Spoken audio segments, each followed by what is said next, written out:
উত্তরবঙ্গের মেয়ে আমি, বেড়ে উঠেছি রাঙামাটি শহরে। আর রাঙামাটি শহরের মানুষের পছন্দের একটি রেসিপি আজ আপনাদের মাঝে শেয়ার করছি। আশা করছি আজকের রেসিপিটি আপনাদের কাছে অনেক বেশি ভালো লাগবে। হ্যালো বন্ধুগণ, আসসালামু আলাইকুম। সবাই কেমন আছেন? আশা করছি সবাই অনেক বেশি ভালো আছেন। তো বন্ধুরা, মজাদার রেসিপিটি আজ তৈরি করে দেখাবো আপনাদেরকে কেসকি মাছের চুচচুড়ি। তো রাঙামাটি এলাকাতে সারা বছরই পানি থাকে, যেহেতু পাহাড়ি শহর, সারা বছরই পানি থাকে। আর সেই পানিতে কেসকি মাছ হয়।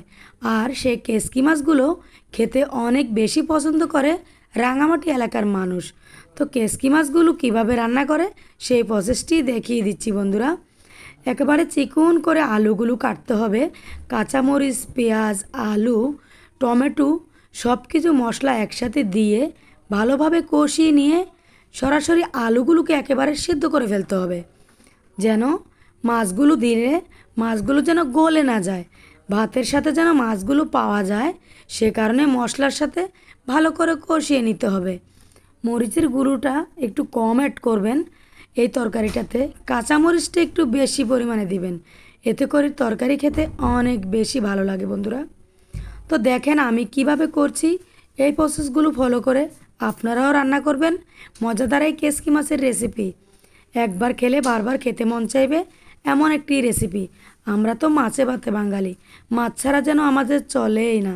আর সেই মাছ ফ্যামিলির সবার সাথে মিলে খেতে গেলে এই প্রসেসটা ফলো করতে হবে। একটু আলু কেটে দিতে হবে, তবে সবার প্লেটে 1 চামচ করে দেওয়া যাবে। আর যদি আলু কেটে দেওয়া না হয় তবে কিন্তু তরকারির বরকত হয় না। তো 1 চামচ করে কিন্তু দেওয়া যায় না। তো এখানে 500 গ্রাম আমি মাছ রান্না করতেছি, সে কারণে এখানে 2টা আলু কেটে দিয়েছি, যেন ফ্যামিলির সবাই 1 চামচ করে খেতে পারে বন্ধুরা। আগের দিনে এই কেসকি মাছ অনেক কম দাম ছিল, আর এখন 1 কেজি কেসকি মাছ কিনতে গেলে 280 টাকা লাগে। কতই না দাম, তাই না? আর 1 কেজি মাছ রান্না করলে কতটুকু হয়? এখানে 500 গ্রাম মাছ আছে বন্ধুরা, আমি সবটুকু মাছ দিয়ে দেব। একেবারে সব কিছু ভালোভাবে কষানো হয়ে গেছে। এবার আমি মাছগুলো দিয়ে নেড়ে চেড়ে সামান্য পরিমাণ পানি দিয়ে বসিয়ে দেব। এখন মনে মনে ভাবতে পারেন যে আপু, এই রেসিপিটা তো চাইলে আপনি হাতে মাখিয়েও রান্না করতে পারতেন, তবে আবার আগে মশলাটা কষানোর দরকার ছিল কি? হ্যাঁ, শেষে আপুদেরকে বলবো, আপুরা, রান্নাটাও কিন্তু একটা শিল্পর ব্যাপার। রান্না কিন্তু চাইলে যে সে করতে পারে না। কেনই বা আমি হাতে মাখিয়ে বসালাম না, সেই কথাটাও বলে দিচ্ছি আপনাদেরকে।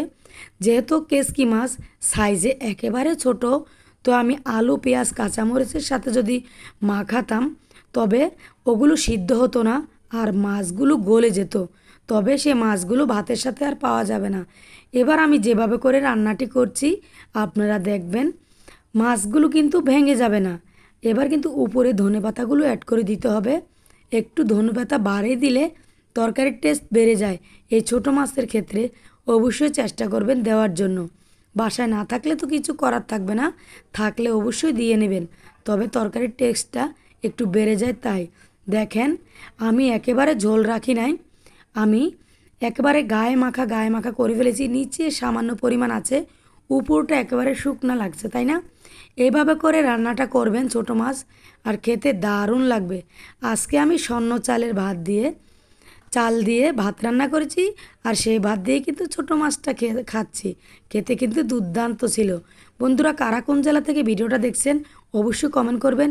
ভিডিওটা অবশ্যই আপনাদের কাছে ভালো লেগেছে, তবে একটাই রিকোয়েস্ট থাকবে, সবার মাঝে শেয়ার করে দিবেন, সবাই যেন এই মজার রেসিপি তৈরি করে খেতে পারে।